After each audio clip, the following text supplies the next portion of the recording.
Asal mula terjadinya Selat Bali. Selat Bali terletak antara Pulau Jawa dengan Pulau Bali.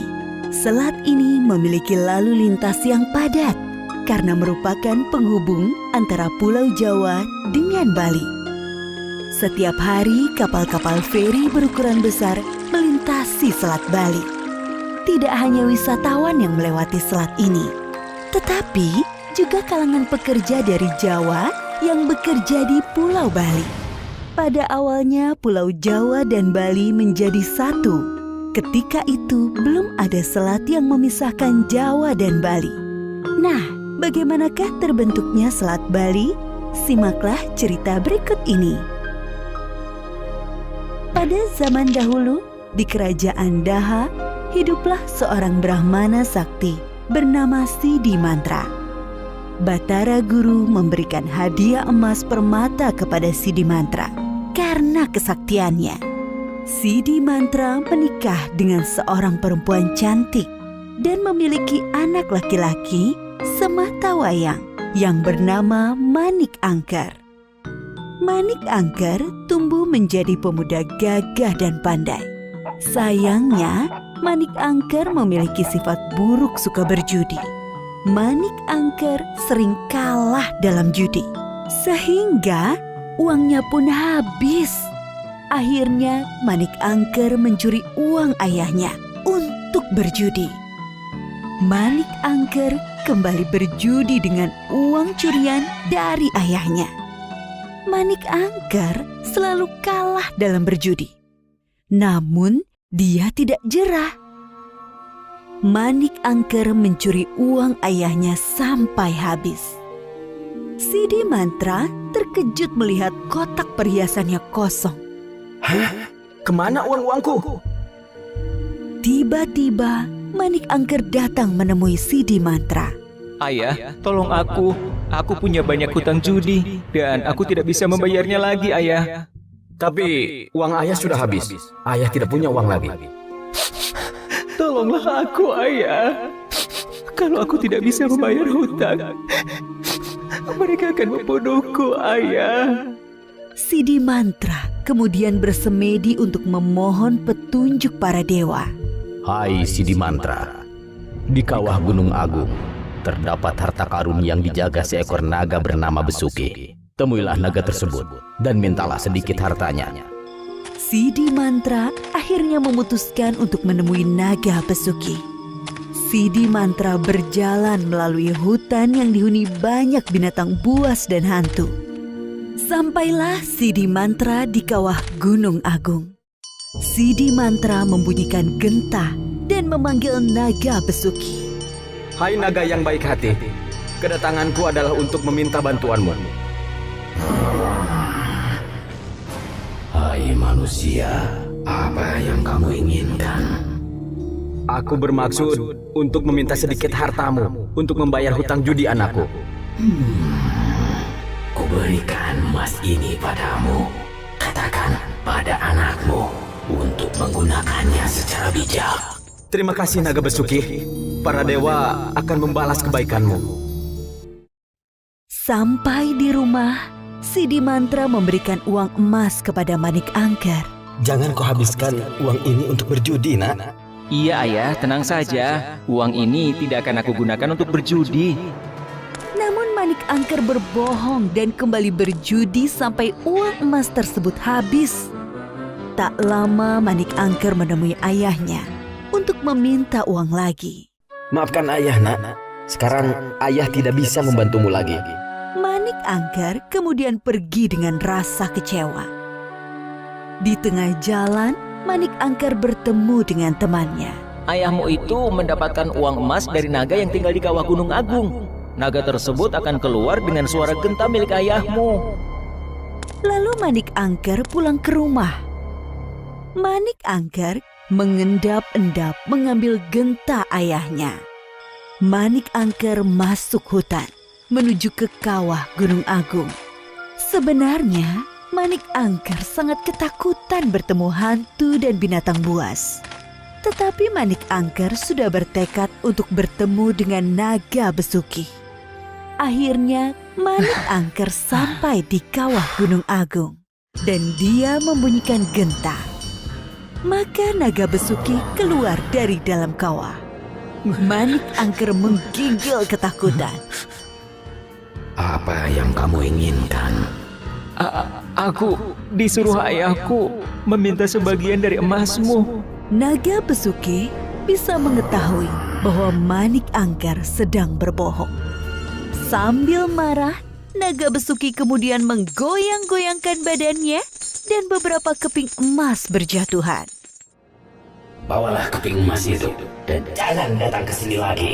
Sifat serakah Manik Angker muncul setelah melihat ekor naga yang ujungnya terdapat berlian yang besar. Itu adalah berlian yang besar. Dengan penuh keserakahan, Manik Angker memotong ekor naga besuki. Manik Angker kemudian membawa lari ekor naga dengan berlian besar itu. Naga besuki menjadi sangat marah dan keluarlah api dari mulutnya. Naga besuki melihat jejak kaki Manik Angker, lalu menjilatnya dengan lidah apinya. Tiba-tiba tubuh Manik Angker berubah menjadi abu. Di rumah, Sidi Mantra sangat sedih setelah mengetahui anaknya telah meninggal. Kemudian, Sidi Mantra menemui naga besuki. Anakmu bisa hidup kembali, asalkan engkau bisa memulihkan ekorku. Dengan kesaktiannya, Sidi Mantra memulihkan ekor naga besuki. Ekormu telah aku pulihkan. Sekarang tolong hidupkan kembali anakku. Naga besuki menyembur debu dari Manik Angker. Lalu muncullah sosok Manik Angker. Maafkan anakmu ini, ayah. Aku berjanji tidak akan mengulangi perbuatan burukku lagi, ayah. Ayah memaafkanmu. Tapi kita tidak bisa hidup bersama lagi. Mulai sekarang, kamu harus hidup sendiri. Kemudian Sidi Mantra membuat garis dengan tongkatnya. Garis yang dibuat Sidi Mantra tiba-tiba mengeluarkan air. Air yang keluar semakin banyak, sampai akhirnya menjadi lautan. Lautan yang muncul ini menjadi selat dan memisahkan antara Pulau Jawa dengan Pulau Bali.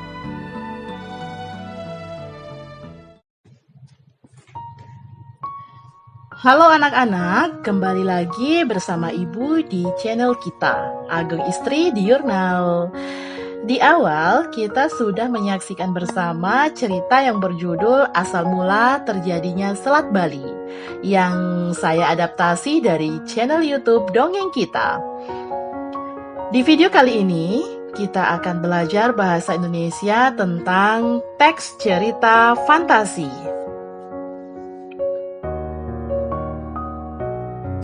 Adapun objek pembahasan yang akan kita bahas pada video kali ini, yang pertama itu adalah pengertian teks cerita fantasi. Bagian yang kedua atau objek pembahasan kedua itu adalah struktur teks cerita fantasi. Berikutnya, ciri-ciri teks cerita fantasi. Setelah kita tahu ciri-cirinya, kita akan mempelajari jenis-jenis teks cerita fantasi. Setelah jenis, kita akan mempelajari unsur intrinsik teks deskripsi. Tidak hanya unsur intrinsik saja, kita juga akan membahas tentang kaidah kebahasaan dari teks deskripsi. Serta bagian terakhir dari pembahasan objek kali ini adalah langkah menyusun teks deskripsi. Pengertian teks cerita fantasi. Teks cerita fantasi merupakan suatu konsep cerita fiksi yang di dalam ceritanya mengandung suatu unsur imajinatif dari sang penulis.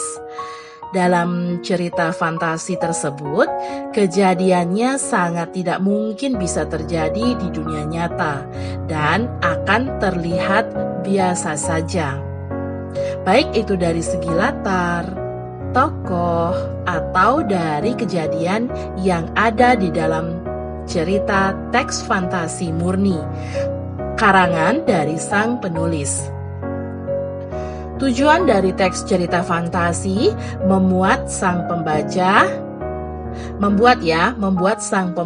seolah-olah ikut masuk ke dalam dunia imajinatif dari sang penulis. Jadi, dari sang pembaca juga akan ikut mengembangkan imajinasinya sendiri. Berikutnya, adapun struktur yang dimiliki oleh teks cerita fantasi. Nah, bagian ini hampir sama ya dengan teks-teks lainnya. Setiap teks itu memiliki struktur yang berbeda. Terkait dengan struktur dari teks cerita fantasi, itu memiliki 4 struktur. Yang pertama disebut dengan orientasi, kemudian yang kedua konflik, ketiga resolusi, dan ending. Orientasi itu merupakan bagian pengenalan dari nama tokoh, latar atau tempat kejadian, suasana kejadian, tema, dan gambaran dari alur yang akan diceritakan. Bagian struktur yang kedua itu adalah konflik. Konflik dimulainya, konflik itu sama dengan bagian dimulainya permasalahan yang akan menjadi inti dari sebuah cerita fantasi. Setelah struktur konflik di bagian kedua, sekarang kita ke bagian yang ketiga atau struktur yang ketiga disebut dengan resolusi. Resolusi atau bagian resolusi ini merupakan bagian penyelesaian dari konflik atau masalah yang sedang terjadi dalam cerita. Dari sini, masalah atau konflik yang terjadi akan mereda atau berhenti. Selanjutnya, bagian struktur yang terakhir itu adalah ending, di mana bagian ending ini merupakan suatu penutup dari sebuah cerita fantasi. Nah, itu dia struktur teks cerita fantasi.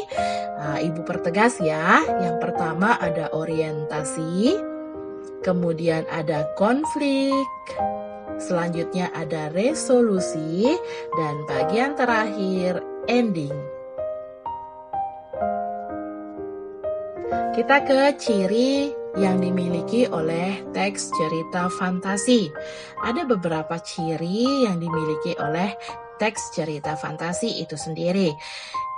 Yang pertama, ide cerita yang terbuka. Kemudian adanya keanehan, ya, adanya keanehan, keajaiban, dan misterius cerita yang disampaikan dalam cerita fantasi. Kemudian memuat latar, ya, memuat latar yang variatif sesuai dengan imajinasi yang dimiliki oleh penulis yang akan disampaikan oleh baik itu pembaca maupun kepada pendengarnya. Kemudian ciri berikutnya adalah memuat tokoh yang unik, di mana dalam teks cerita fantasi ini tokoh-tokoh yang dilibatkan dalam cerita merupakan tokoh fiksi atau tokoh karangan dari penulis. Selanjutnya fiksi atau khayalan, ya. Artinya penulisan dari teks cerita fantasi ini bersifat khayalan, ya, tidak benar-benar ada, melainkan dari imajinasi penulisnya. Dan bagian yang terakhir, ciri yang terakhir itu yang menggunakan gaya bahasa. Nah, gaya bahasa di sini digunakan untuk menarik perhatian pembaca sehingga seolah-olah pembaca itu bisa menghayalkan cerita tersebut sesuai dengan keinginan dari penulis. Artinya pembaca atau pendengar itu bisa ikut masuk ke dalam cerita dengan membaca atau penggunaan gaya bahasa yang digunakan oleh penulis. Adapun jenis teks cerita fantasi, dalam video kali ini kita bedakan menjadi dua. Yang pertama, total dan irisan. Kemudian, sezaman dan lintas waktu. Total dan irisan itu dapat dibedakan menjadi dua. Cerita fantasi total, artinya cerita fantasi utuh, ya. Kemudian ada cerita fantasi irisan. Nah, itu jenisnya yang pertama. Kemudian jenis yang kedua, sezaman dan lintas waktu itu dibedakan menjadi dua. Latar fantasi sezaman dipakai satu masa dalam satu lini waktu. Fantasi masa kini, masa lampau, dan masa yang akan datang atau futuristik. Jadi menggunakan satu zaman saja dalam ceritanya. Sedangkan latar fantasi lintas waktu itu cerita fantasi yang memakai dua latar waktu yang berbeda dalam satu cerita.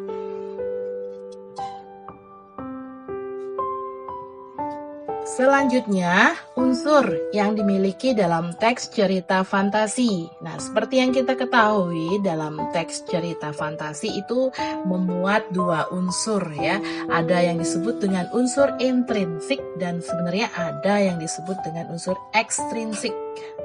Unsur intrinsik itu merupakan unsur dalam yang dimiliki oleh sebuah teks. Artinya, seorang pembaca gitu ya bisa melihat langsung dalam teks isi ya unsur-unsur yang terdapat di sana di dalam cerita. Itu disebut dengan unsur intrinsik, in di dalam. Berarti ketika kita membaca cerita tersebut kita bisa menemukan unsur-unsur yang terdapat di dalam teks cerita. Nah, sedangkan unsur cerita ekstrinsik gitu ya. X itu artinya di luar, berarti unsur cerita ekstrinsik itu adalah unsur-unsur yang mempengaruhi ya, yang memengaruhi terciptanya sebuah tulisan atau sebuah karya.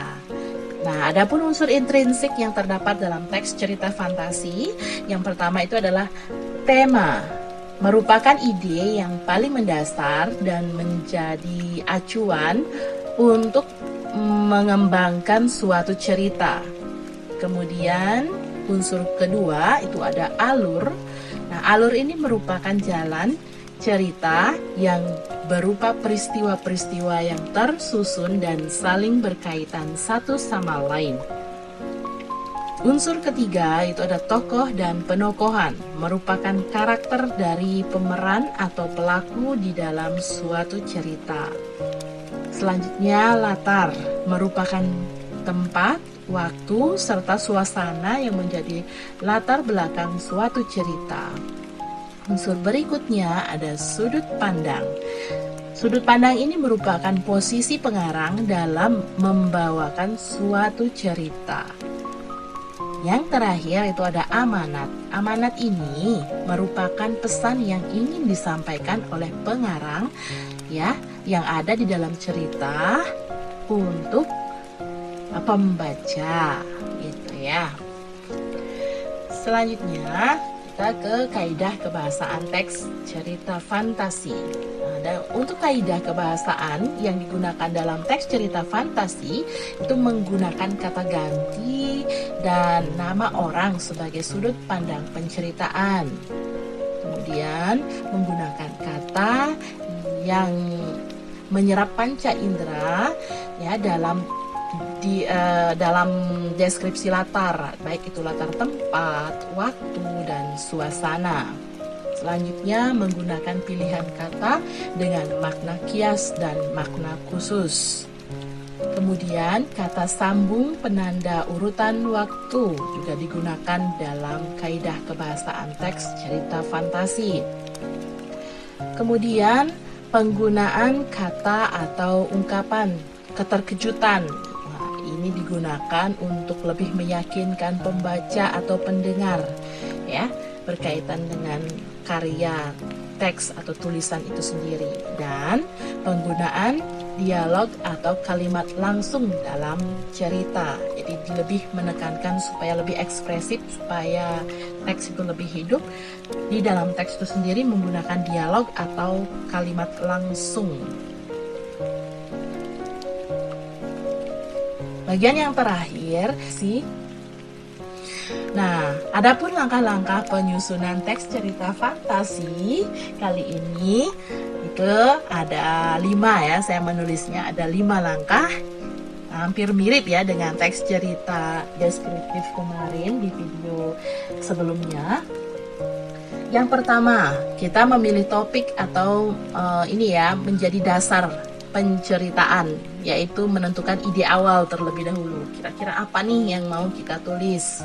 Kita harus tentukan dulu topik yang akan kita tulis. Kemudian yang kedua itu mengumpulkan informasi ya, mengumpulkan materi sebagai bahan uraian dengan melakukan riset. Ya, risetnya bisa banyak hal yang bisa dilakukan di riset ini ya. Kemudian bagian yang ketiga yaitu menentukan pola pengembangan bahan uraian ya. Nanti pola pengembangannya akan menggunakan pola pengembangan yang mana sesuai dengan informasi atau penjelasan di awal tadi. Ya, pengarang bisa melakukan pembuatan detail-detail ide awal cerita, artinya membuat konsep-konsep awal, mengelompokkan atau mengklasifikasikan. Tulis yang mana nih duluan, yang belakangan nanti apa yang mau diceritakan, supaya informasi atau ide-ide yang ingin disampaikan dalam cerita nantinya akan menjadi ide yang runtut, begitu. Oke, langkah yang keempat itu ada menyusun kerangka paragraf berupa gagasan dan gagasan penjelas ya, yang mana yang lebih pertama nanti yang mau disampaikan atau diceritakan, kemudian yang kedua, ketiga, dan keempat. Selanjutnya yang bagian yang terakhir itu mengembangkan kerangka paragraf menjadi kalimat yang padu sehingga tersusun sebuah cerita yang lengkap. Nah, itu dia tadi langkah-langkah penyusunan teks cerita fantasi.